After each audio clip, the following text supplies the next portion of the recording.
दर्शकबिन अबको बाटोमा यहाँलाई स्वागत छ। कोभिड-19 र त्यसपछिको लकडाउनको कारण मुलुकको अर्थतन्त्र निकै नै अस्तव्यस्त बन्यो। नेपालको ब्याङ्किङ क्षेत्र यो कोभिडले गर्दा निकै नै प्रभावित भयो। अब ब्याङ्किङ क्षेत्र कसरी अगाडि बढ्न सक्छ, अवसर र चुनौती के छन् त, यी लगायतका विषयवस्तुमा कुराकानी गर्नका लागि यति बेला हामीसँग हुनुहुन्छ नेपाल ब्याङ्क लिमिटेडका प्रमुख कार्यकारी अधिकृत कृष्ण बहादुर अधिकारी। सर, यहाँलाई स्वागत छ। धन्यवाद।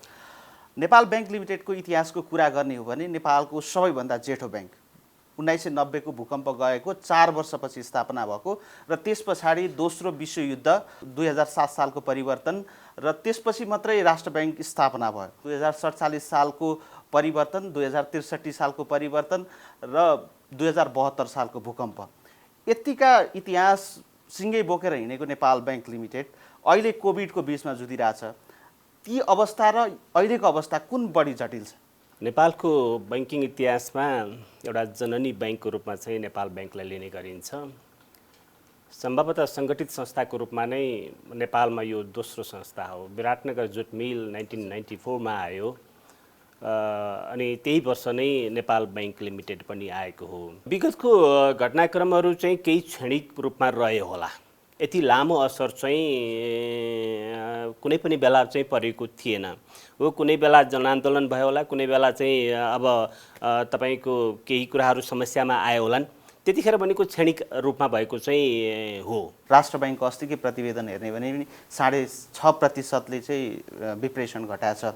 यसले चाहिँ उपभोग सँगसँगै सरकारको आयातलाई पनि प्रभाव पार्छ, राजस्वमा कटौती आउँछ, तरलतालाई पनि यसले धेरै हदसम्म भरथेक गरेको थियो। अब चाहिँ कस्तो असर गर्ला? डाटाको कुरा गर्नुभयो, 6.5 जति प्रतिशत चाहिँ हाम्रो रेमिट्यान्स गत वर्षबाट चाहिँ यो अहिलेकोमा घटेर आएको छ।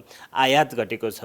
त्यो आयात घटिसकेपछि तपाईको एक खालले हेर्यो भने आयात घट्नु राम्रो हो, तर अहिलेको आयात घटेको भनेको हाम्रो यहाँको प्रोडक्सन क्यापासिटी बढेर आयात घटेको त होइन, कारोबार घटेको कारणले गर्दाखेरि आयात घटेको, जसले गर्दाखेरि गभर्नमेन्टको ट्रेजरीमा पनि चाहिँ नराम्रो असर परिरहेको छ।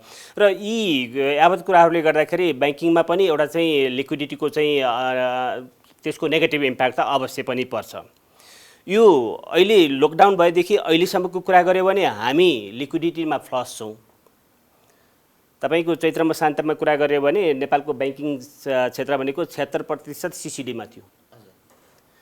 आज हामी करिब 72% को सिसिडीमा ब्याङ्किङ क्षेत्र आएको छ। लिक्विडिटी त फ्लस भयो। चैत्र मसान्त र जेठ मसान्तको कुरा गऱ्यो भने करिब 205 अरब रुपियाँ चाहिँ डिपोजिट बढेको छ ब्याङ्किङ सेक्टरमा। यसको इन्भेस्टमेन्टको सेक्टर नभएर यो एक गभर्नमेन्टको पनि केही बिचमा चाहिँ एक्सपेन्सेसहरू बढ्यो, त्यो चाहिँ ब्याङ्किङ सेक्टरमा आयो, त्यो चाहिँ बाहिर जान पाएन, किनभने अहिले इन्भेस्टमेन्टको कुराहरू भइराखेको छैन त्यो। अनि अर्कोतर्फ कर्जाहरू पनि चाहिँ फेरि घटेको छ। करिब मलाई लाग्छ 46-47 अरब रुपियाँ चाहिँ चैत्र मसान्तको र जेठ मसान्तको तपाईँले डिफ्रेन्स पाउनुहुन्छ। अब मोनिटरी पोलिसीको एक्सर्साइज गरिरहेको छ राष्ट्र ब्याङ्कले। सरकारले बजेट ल्याएपछि वित्तीय स्थायित्व ल्याउनको लागि मोनिटरी पोलिसी आउँछ।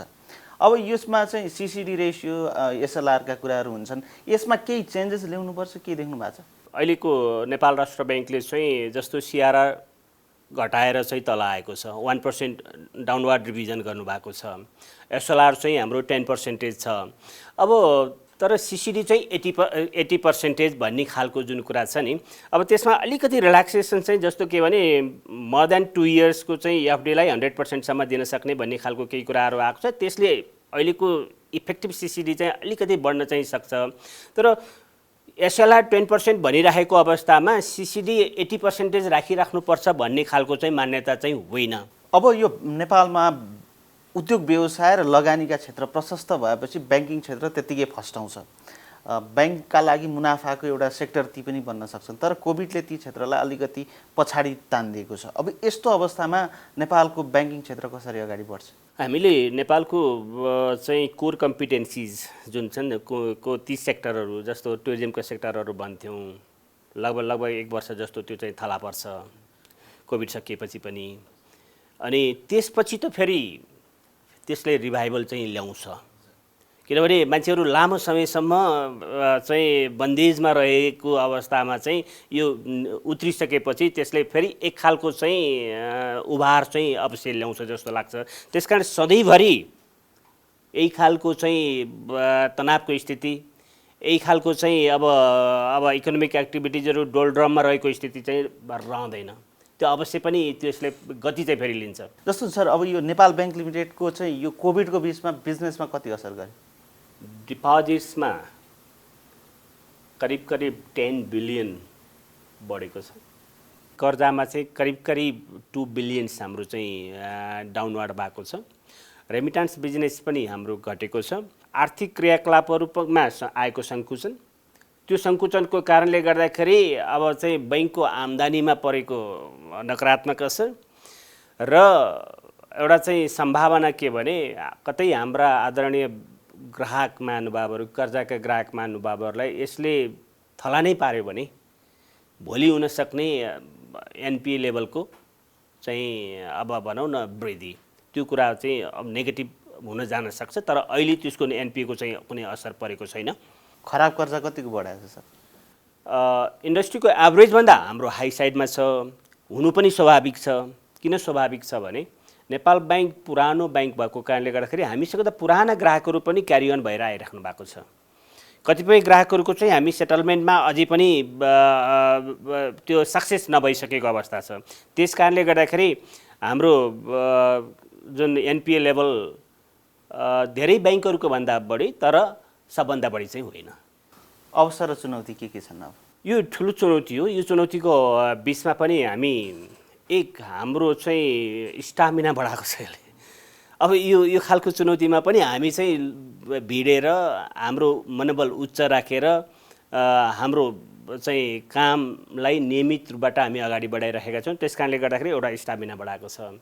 र ब्याङ्किङ एउटा जुन क्षेत्रभित्र प्याराडाइम सिफ्टको कुराहरू पनि आइरहेको छ। कोभिड अगाडि र कोभिड पछाडिको कुरा गऱ्यो भने हाम्रो ग्राहकहरूको पनि एउटा साइकोलोजी चाहिँ चेन्ज हुँदै यसलाई चाहिँ हामीले नयाँ जुन प्रविधिहरू छ नि, नयाँ प्रविधिहरूमा युज टु हुँदै ब्याङ्किङ फेसिलिटिजहरू चाहिँ युज गर्न थालेको चाहिँ देखिन आएको छ। नेपाल ब्याङ्क लिमिटेडको अबको बाटो के हुन सक्छ? नेपाल ब्याङ्कलाई हामी सकेसम्म 77 जिल्लामा पुर्याउने चाहिँ एउटा चाहिँ प्रतिबद्धता लिएका छौँ। अहिलेकै हिसाबमा हामी करिब 26वटा शाखाहरू तुरुन्तै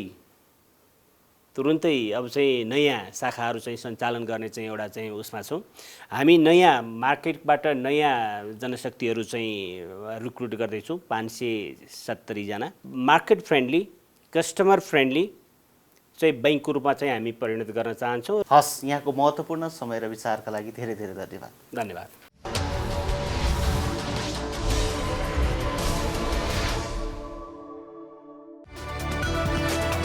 It's an AP1 presentation.